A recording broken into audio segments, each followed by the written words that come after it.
record. All right. So basically what we do is to help folks who are just coming into IT or those who've been there before, they want to switch careers into this space.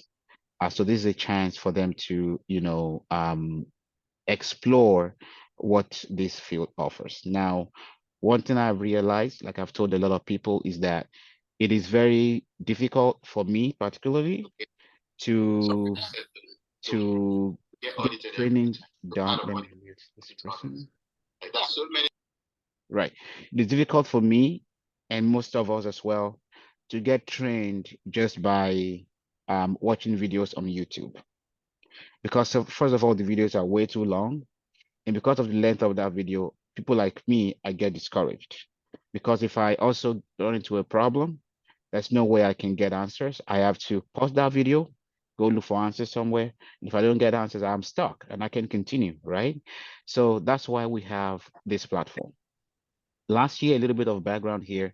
Last year, we were in the area of scaled agile frameworks. We were training along the sides of product owner, along the sides of Scrum Master and things like that. But this year we've tried to, expand a little bit. And one of the areas we're expanding to is the area of cybersecurity. Okay. So this is a very practical class. It's a class where you're going to be able to gain a whole lot and be ready to hit the ground running as soon as you're done with the training. We have a consultant here, Mr. Gabriel. He's been in the industry for quite a while, from 17 years, I believe. He's going to talk to his experience as he comes on. So again, this is the time for us to ask questions. If you have concerns, if you have questions about this career, about the syllabus, anything along those lines, please, I'm here to help you and support. Now I'm going to bring the ball to Mr. Gabriel to get it started, all right? Thank you, Kenny. You're And welcome. good afternoon, good morning, and good evening, everyone. And from wherever you're joining us from. And like Kenny mentioned, this will be like our third in the series of webinars as regard um, creating awareness and at the same time educating folks on the field of cybersecurity, especially for those who are interested in making a career switch to this profession. Like I always tell people, as far as this world is concerned, and things are getting more sophisticated in terms of data security and breaches every day, and that is why this profession is going to last with us till the end of this world. And so, and everything is going digital. Everything is going from where we are now. We are moving somewhere, and then the bad guys are not resting, and so also industry are doing everything possible to ensure that data are secured, and then so far we are getting online.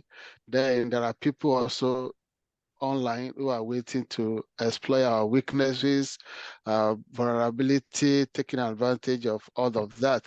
So we talked about, in the past, we've talked about the last one we had was on GRC, as is governance risk, and then the compliance. We've also talked about the general concept of cybersecurity, and then how you can. Then we also, the first one we had, we talked about vulnerability management, how we manage our vulnerability. But today, we want to look at another important areas of cybersecurity, which has to do with network security. So let me share my screen. So like Kenny mentioned, please ask question, anything you don't understand. Uh, so today we might be a bit technical in some areas, and also at a point we'll stop recording because I'm going to show you some practical things that we will not be recording because of the sensitivity of those Please let me data. know whenever to stop that recording, okay? Yes, Please. Yeah. thank you. So Yeah, when sure. we get to that line, I will let you know so that we can stop that. So network security, we all use network, and on our phones, even though you don't have it in your house, you have network on your phone. That's why you can make calls. Now we are connected together using a Zoom platform That's because right. you have internet in your house. So whether it's wireless, whether it's mobile, you join through a mobile phone, you have a connectivity. And that device in your hands or your laptop through which you are connected to us now has an address. And that's why the address that's allocated to that, we refer to it as Internet Protocol address, IP address. So you are given, whether in your house, you might not know whether if you are in Canada, for example, you are connected to maybe Rogers or Bell or Telus, or if you're in the States, you have connectivity like T-Mobile and the rest. And if you are in the West Africa, you have like MTN and all of that. So you have an IP address. So just like the way we have postal code and house address, that is why you can get a mail delivered to you through the postal services or courier services. And the same thing, every devices on our network has an address, and that's why communication can get into those devices on our network. So if I'm going to send, if I have a network whereby I have a shareholders, so their shareholders are located somewhere, and even in the cloud environment, like I always tell people, is cloud to us. But to the service provider, they have this server sitting somewhere. If you are subscribed to AWS from Amazon, they have data center across the world. So they are physically located somewhere, whether in Europe, in the States, or in Africa. They have these servers located somewhere, whether in Asia or wherever. So we are connected to them. You call it cloud, but to them it's on premise. So we're talking about network security and how do we manage that? So in this will be an overview of what you will be getting if you sign up for this. So we might not be expecting the full details, but we'll give you an overview of what to expect if you eventually sign up with Ramsar to get trained for this cybersecurity. So network testing look for the vulnerability. So when we do network testing on as a cybersecurity uh, expert or cybersecurity operator or an analyst or a SOC analyst. So one of the things we look for is use of default password or common password. So we have network analyzer, we have network tools that we can connect onto your network and do a scan. And what are those vulnerabilities that the system will point out as a cybersecurity person, that you can point to the business and tell the network guys, we have to do better in this area, we have to patch this. And one of those is the use of default password. That's why I tell folks, if you buy any device, especially IoT devices, that is Internet of a Thing devices, you have connected devices like your fridge is connected, your TV is an IoT device, or you have other devices like Alexa and all of that. As a network device, don't leave them on a default password. The default password is a public password. The manufacturer might just put admin, any password in there, and anybody, that password is available on the internet. If you have a camera in your house or in your office and then you connected it, you think, oh, I have visibility. If anybody enter my house, I can see who is coming in or who is going out or at my backyard. But how secure are those cameras?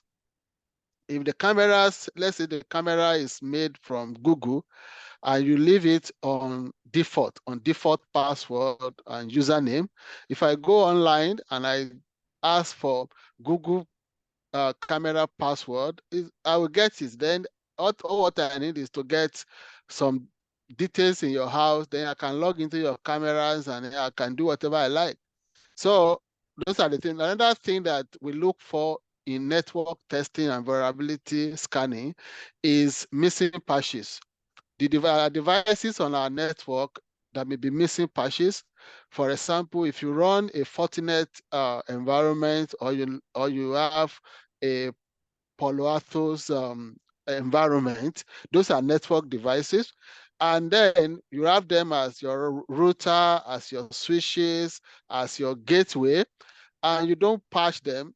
Or regularly, some of these manufacturers like Cisco, Palo Alto's, IBM's, and then Fortinet, they release patches and they expect you to apply these patches. So if you don't have the patches, some of them, they might be to fix an issue.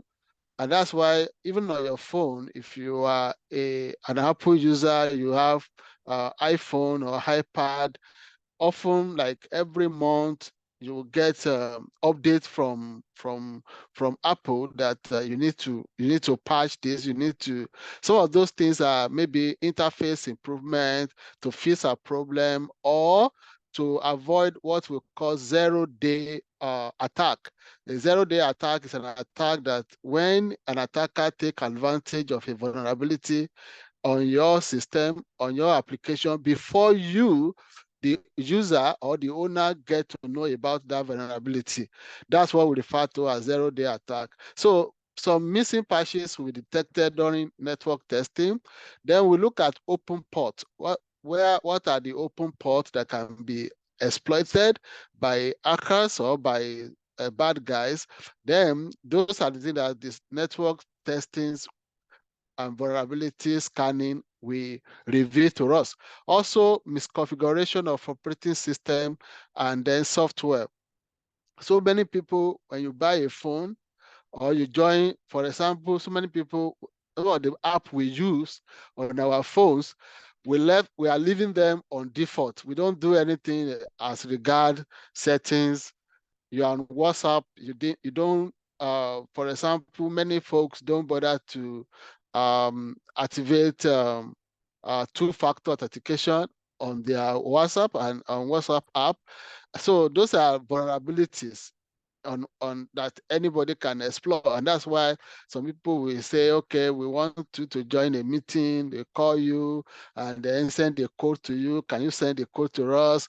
And stuff like that. So one of the things that network testing will do for us is to ensure that where are those things that are misconfigured and the hackers or threat actor can take advantage on.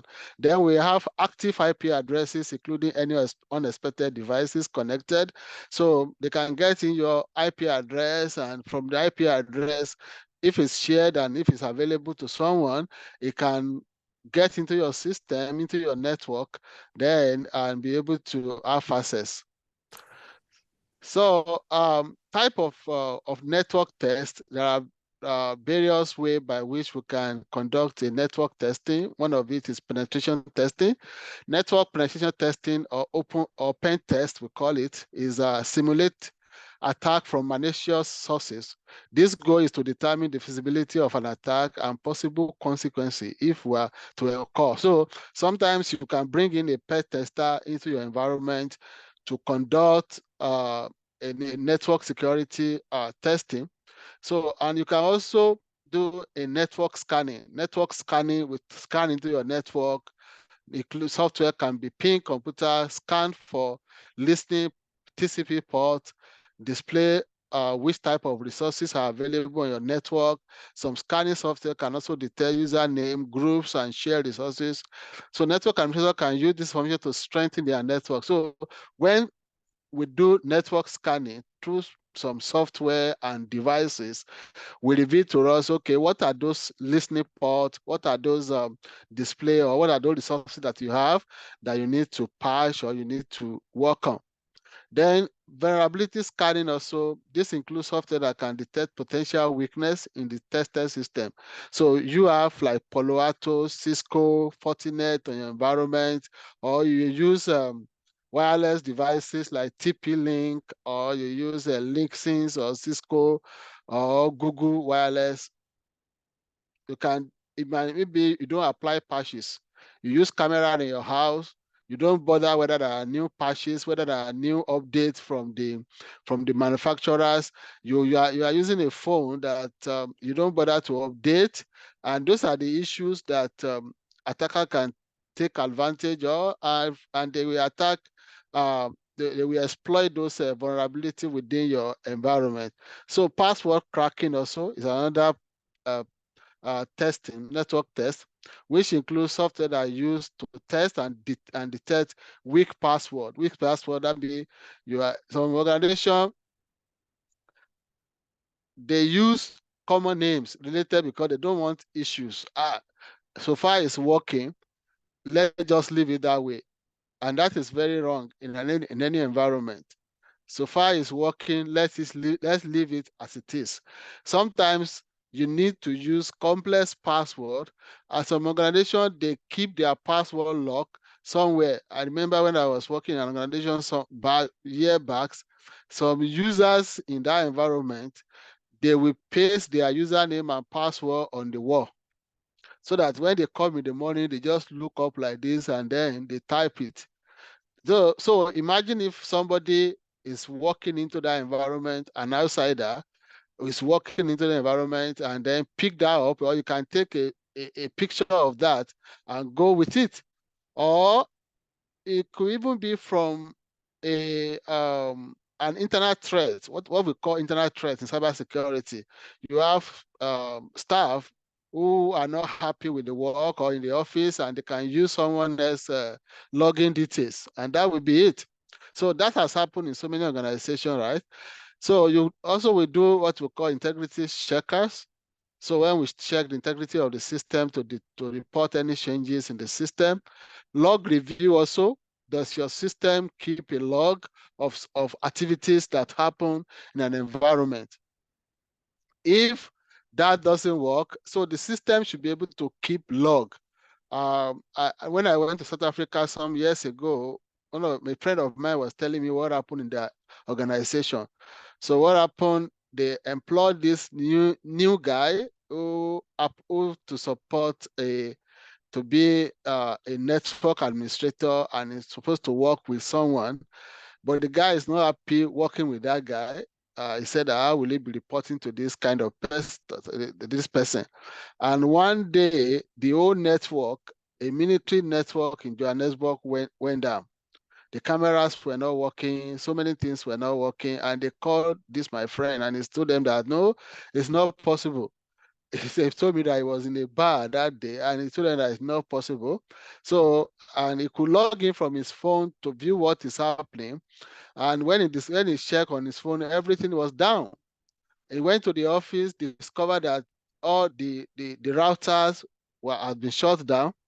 So, and then what helped him, he will have, that my friend will have gone to jail, but what helped him was the log. So by the time he restored back the system, they checked the log and see who logged in at what time. The other guy that was not happy logged into the router and wiped the entire configuration. And then after the investigation, they sent him to jail. He said he was in jail for 7 years. So these are issues that can happen, but imagine if there is no log to review. Then the other guy, the chief network administrator will be the one to be held responsible for that network downtown than the experience. So then we have type of scans that we can do. We have network scanners, which can probe for open port, enumerate information about users and group, look for known vulnerability on our network. Then we have application scanners, which we use to scan for source code of test application. Then we have web scanner to identify vulnerabilities in web applications. Any question before I continue? Does anybody have any concern or any questions, clarifications? Nelson, are you good? Are you? Is anyone confused? Maybe. Yeah. Or is everything new? Maybe everything Yeah. is new and They told her you got any question, carries? You got any question?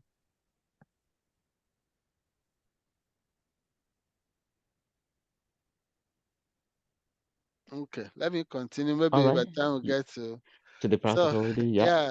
Yeah. So these are command line diagnostics that we'll be looking at. Okay, no.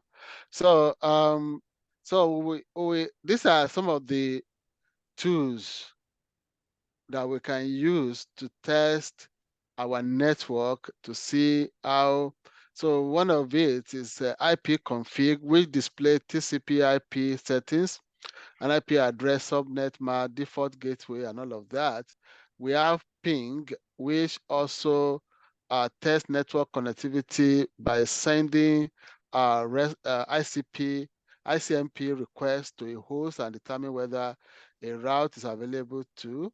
Then we have ARP, provide a table that map or no MAC address. Then we have NS lookup, trace art. So some of these are commonly used not only by cybersecurity specialists or analysts, even network administrators use some of these tools because I started using them when I was a network administrator. But it's become very useful and get familiar with them when you transit to cybersecurity or IT security. So we have NetStart, we have NepStart, we have Nmap, and we have Netcast, and we have uh, HPing also. Yeah. Any question before we go into the practical section? Any question, anyone? All right. This So in the this might practical. not be this might not be so interesting, right? Because it's very technical in a way, and for those who might not have maybe technical background in uh, in computer entirely in network, that's why this kind of opportunity is for you to go through some lecture with us. Mhm. If you sign up, then some of these things we will go into details on how it works and the best way to address to get to know them. So as a cybersecurity person, you might not need to know the full details, Mhm. but you need some of this knowledge to be able to function well. Any question? Uh, good afternoon, folks. Good Good afternoon. The afternoon. thing is very interesting for me because this is a daily thing that we do, Mm. but we are not aware of the danger Mhm. in some of those things. You know, like going into this program for me, per se, I'm interested to know more about protecting my kind of investment, protecting people around me, protecting the data that might be coming my way. If I don't have knowledge about securing these things, then how am I going to proceed in whatever career I want to go into the IT in the future? It's a good thing for me. Great. Thank you for that feedback. Yeah, one thing I tell people, whatever device you are using, never leave it on default. Yeah. And don't say, some people they will tell you, I don't like password. If you are in this generation, you have to like password. If you can't keep password, you can subscribe to password manager that will help you keep your password. Then never leave any of your device except if the feature like two-factor authentication is not available Mhm. on that application or on that platform. But so far they have another layer of security like two-factor authentication, multi-factor authentication. Enable it and also add it to your environment. For instance, you I don't like, for me, I don't like using phone numbers as my MFA. I don't like it because why? Although if I misplace that phone tomorrow, what happened? So that's why there are some folks who what will cause there's a security issue we refer to as SIM swap. SIM swap is that okay, it happens everywhere in the world, whether in developed or underdeveloped, in Africa, in Europe. Uh, the most common ones here, for in Nigeria, for example, you are using a particular number and then you change to another network, and because you can't port number before, or maybe you are not able to port the numbers, you have to get a new number. So when you get a new numbers, what happened to the old numbers? The old numbers you have them tied to your account, and they receive SMS of your credit or debit alert.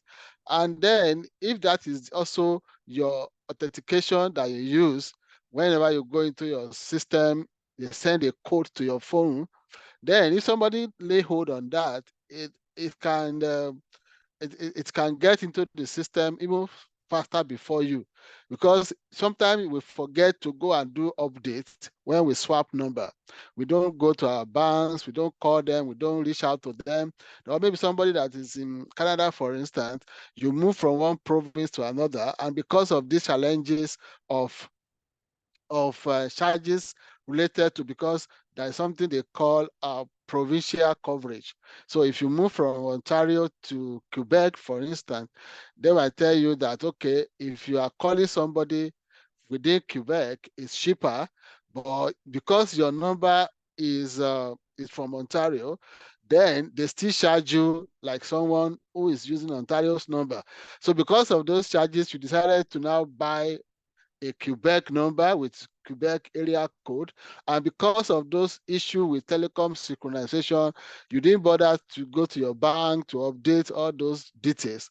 And then someone is getting all the details about your account, about your transactions, and all of that. So if you don't update, so that's why for me, I recommend using app.